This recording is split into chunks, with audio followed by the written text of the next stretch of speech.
जब मैं English learn कर रहा था तो मैं बहुत सारे वर्ड्स की मीनिंग्स मुझे पता नहीं था और मुझे प्रॉब्लम हो रहा था कि how can I use, what is meaning of this word, किस सिचुएशन में इस वर्ड को हम यूज़ करते हैं, कैसे यूज़ करते हैं. So there are lots of question in my mind and I would not able to understand how to use these words, how to fit in my sentences, and which kind of situation can I use the words. So I have been always worrying about what to do and how to use in my sentences, what is exact meaning, how can I talk with the sentences. So my dear friend, until unless अगर जब तक आपको word की meaning के बारे में नहीं पता होगा, जब तक हमें पता नहीं होगा कि इस वर्ड को हम किस सिचुएशन में यूज करते हैं और क्या एग्जैक्ट मीनिंग होता है उसको, तब तक हम इंग्लिश बोल नहीं सकते. वर्ड्स को, सेंटेंसेस को हम फ्रेज कर ही नहीं सकते जब तक हमें मीनिंग नहीं पता होगा. तो माय डियर फ्रेंड, मैं ऑलवेज वंडर होता था कि what is meaning of could have, what is meaning of should have, what is might, और there are lots of modals verb.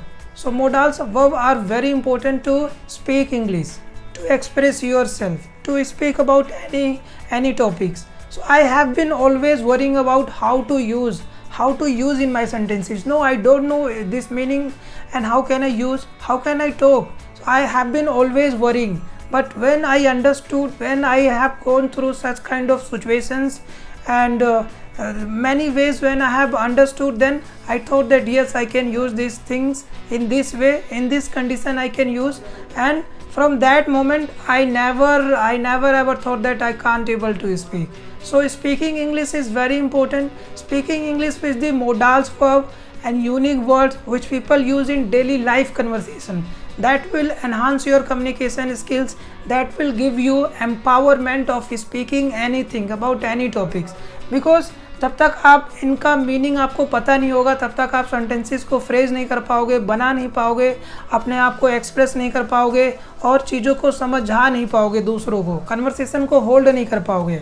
तो मुझे आई होप, मैं बिलीव करता हूँ कि आप इस वीडियो के बाद आपको सर्टेन काइंड ऑफ अंडरस्टैंडिंग हो जाएगी, आपको वर्ड को बनाने आ जाएगा, आप चीज़ों को मतलब सेग्रीगेट करके, इकट्ठा करके सेंटेंसेस को बना पाओगे. आप जब सेंटेंसेस को बना पाओगे, then after that you can able to speak English without facing any kind of problem. और maybe you will face, but when you are practicing on daily basis, regular basis, when you know the meanings of this words and particular things which we use in our conversation, it would be easy to speak English. My dear friend, before this video I have already uploaded such kind of wonderful videos through which you can enhance your communication skills. इस video के अलावा मैंने बहुत सारे important topic पर discussion किया है, बताया है, समझाया है और आपको उस सिचुएशन में पुट किया है ताकि आप चीज़ों को सिचुएशनल वाइज अंडरस्टैंड करो, सिचुएशन बेस्ड पे अंडरस्टैंड करो. जब आपके माइंड में वो चीज़ें फिक्स हो जाएंगी तो आप समझ पाओगे और बोल पाओगे. So for that purpose I have brought this video. It is very important and very unique to express yourself. सो सबसे पहले we are going to talk about the could have, right. You have listened so many times, so many places, in many conversations, when people talk about could have, so means what comes in our mind, means इसका meaning क्या है, कैसे मैं use करूँ, कैसे मैं अपने आप को एग्जीग्रेट करूँ, कैसे लर्न करूँ, what is एग्जैक्ट मीनिंग. कई बार क्या होता है कि हमने सुना तो बहुत बार है वर्ड का, पर हमें एग्जैक्ट मीनिंग नहीं पता है. एग्जैक्ट मीनिंग नहीं पता होने के कारण हम इंग्लिश बोल नहीं पाते, हमें हेजिटेशंस होती है, right. So I'm going to describe about what is the exact meaning and how you can use in your conversation. Remember, practice makes improvement. So the more you are doing practice, the more you will able to understand the things and you can express yourself. My dear friend, you can see could have. Could have का हिंदी में मतलब क्या होता है, right? इसका हिंदी में meaning होता है हो सकता था. could have का मीनिंग हिंदी में होता है हो सकता था या कर सकता था. कोई ऐसा सिचुएशन, कोई ऐसी सिचुएशन जो हम पास्ट की चीज़ों के लेकर आज हम बोल रहे हैं, प्रेजेंट में बोल रहे हैं कि ऐसा हो सकता था या ऐसा मैं कर सकता था या मैं कर सकती थी या मैं कर सकता था, राइट. जो नहीं हुआ पास्ट में ऐसा कोई सिचुएशन जो हम आज प्रेजेंट में बोल रहे हैं कि मैं ऐसा कर सकता था, मैं वहाँ जा सकता था, ऐसा हो सकता था, बट ऐसा हुआ नहीं, राइट. तो जब हम कभी भी अपने एक्सप्रेशन को पास्ट में लेकर चीज़ों को बताते हैं, उस टाइम हम कुड हैव का यूज़ करते हैं, राइट। कुड हैव पास्ट में जो हम चीज़ें कर सकते थे या हो सकता था, नहीं हुआ, राइट। तो कभी भी हो सकता था या हो सकती थी या कर सकता था या कर सकती थी, बट हुआ नहीं। और क्या चीज़ें नहीं हुआ, किस पर्पज़ में नहीं हुआ, कोई भी ऐसा चीज़ जो पास्ट पॉसिबिलिटीज़ थी। पास्ट पॉसिबिलिटीज़ मीन्स पास्ट में ऐसी कोई पॉसिबिलिटीज़ थी जो मैं कर सकता था या जो मैं कर सकती थी, बट अब नहीं हो पाई है, राइट। मिस्ड अपॉर्चुनिटीज़ मीन्स कोई भी ऐसी अपॉर्चुनिटी जो पास्ट में मीन्स 2 साल 3 साल पहले या 1 मंथ पहले या 2 डेज़ पहले जो ऐसी कोई अपॉर्चुनिटी थी जिसे मैं कर सकता था या जैसे मैं कर सकती थी, वो नहीं हो पाई।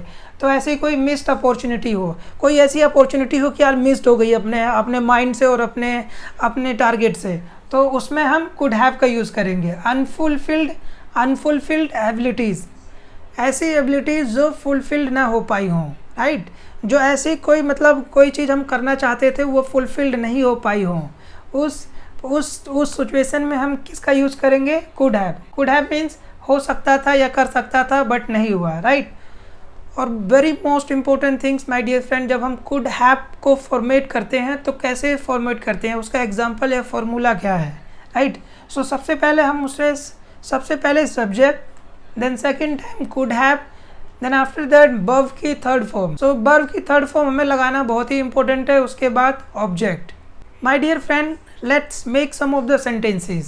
I just want give you some examples. With the help of the examples you can understand and you can make the sentences. The purpose of this video to make you understand in what context we use the could have. मेरा purpose यही है कि मैं आपको बता सकूं could have का use किस सिचुएशन में करते हैं और कैसे करते हैं। Because when you understood, when you gone through certain kind of situations, then after that you can form the sentences. Some of the sentences I'm going to tell you, I'm going to make you understand so that you shall never forget in your whole life, and after that you can make the sentences and you can be able to speak English. Dear friend, let's have some example. Like मैं doctor बन सकता था, हो सकता था या बन सकता था, मैं डॉक्टर बन सकता था। I could have become a doctor. I could have become a doctor. तो यहाँ क्या है, ये पॉसिबिलिटीज़ थी कि मैं डॉक्टर बन सकता था, और एक तरीके की अपॉर्चुनिटी भी थी कि मैं डॉक्टर बन सकता था। अपॉर्चुनिटी थी बट नहीं हो पाया या नहीं बन सका, और इसमें मेरी एबिलिटीज़ भी थी, इसमें मैं इसका योग्य भी था कि मैं ये क्या हो गया, अनफुलफिल्ड एबिलिटीज़, ऐसी एबिलिटीज़ जो फुलफिल्ड नहीं हो पाई हैं, राइट। सो मैं डॉक्टर बन सकता था। I could have become a doctor. मैं डॉक्टर बन सकता था, राइट। तुम मैच जीत सकते थे, right. You could have won the match, right. तुम मैच जीत सकते थे, you could have won the match, right. So what means possibilities थी, अपॉर्चुनिटीज़ थी, एबिलिटीज़ थी या पॉसिबिलिटीज़ थी, मीन्स हम मैच जीत सकते थे, राइट। तो क्या आ रहा है, सकता था या सकती थी, उसके लिए हम क्या यूज़ करेंगे, could have. You could have won the match, या हम मैच जीत सकते थे। We could have won the match, मैं अपनी स्टडी कंप्लीट कर सकता था।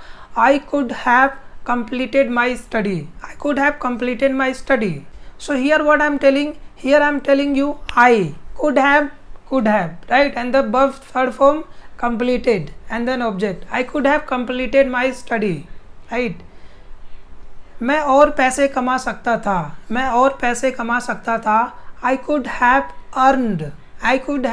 earned more money. I could have earned more money, right. तुम दुबई जा सकते थे काम के लिए। You could have gone to Dubai for work. You could have gone to Dubai for work, right. तुम कंप्यूटर कोर्स कर सकते थे। You could have done computer course और you could have completed computer course. मैं खाना बना सकता था। I could have cooked the food. Right. Way party में जा सकते थे, वे पार्टी में जा सकते थे। They could have gone to the party, they could have gone to the party. मैं क्रिकेट मैच खेल सकता था। I could have played the cricket match, I could have played the cricket match. वह गाना गा सकती थी। She could have sung a song, she could have sung a song. तुम परीक्षा पास कर सकते थे, तुम परीक्षा पास कर सकते थे। You could have pass the examination, you could have pass the examination. वह मेडिसिन ले सकता था, वह मेडिसिन ले सकता था। He could have taken the medicine, he could have taken the medicine. तुम इंटरव्यू दे सकते थे। You could have given your interview, तुम इंटरव्यू दे सकते थे। You could have given your interview. वे अच्छे मार्क्स ला सकते थे। They could have brought good marks, they could have brought good marks. तुम पढ़ सकते थे। यू कुड हैव स्टडीड, तुम पढ़ सकते थे। You could have studied. वह मुंबई जा सकता था, वह मुंबई जा सकता था, वह मुंबई जा सकता था। He could have gone to Mumbai, he could have gone to Mumbai. तुम और स्ट्रगल कर सकते थे। You could have done more struggle, you could have done more struggle. मैं माफ़ी मांग सकता था। आई कुड हैव अपोलोजाइज्ड, मैं माफ़ी मांग सकता था। I could have apologised. तुम उसे बता सकते थे। You could have told him, तुम उसे बता सकते थे। You could have told him. मैं पार्टी कर सकता था, मैं पार्टी कर सकता था। I could have done the party, मैं पार्टी कर सकता था। I could have done the party. तुम बर्थडे में जा सकते थे। You could have gone to in the birthday. तुम प्लान कर सकते थे। You could have done planning, you could have done planning. Until unless we don't know how to use these vocabularies in our sentences, we can't able to speak English. So you have to do your practice and you have to understand and make sentences as much as possible. My dear friend, I hope you have understood, and you have to just make the sentences while sleeping, while traveling, while thinking, or while doing anything. You should make the sentences. The more clarity you will get. So make sentences as much as possible, and make some of the sentences and comments there, right? And let me know what kind of video do you want you to make me.